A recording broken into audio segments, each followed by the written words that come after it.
తెలంగాణలోని group 2పై high court stay విధించింది. Group 2లో అక్రమాలు జరిగాయంటూ అభ్యర్థులు హైకోర్టుని ఆశ్రయించారు.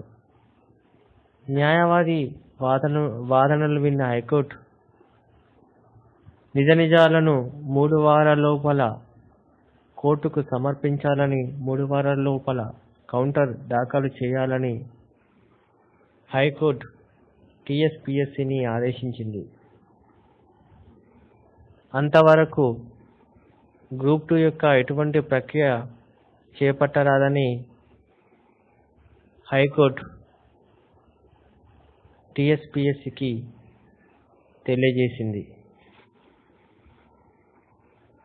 మరిన్ని వివరాల కోసం మన కిడ్స్ ఛానల్ని సబ్స్క్రైబ్ చేయగలరు.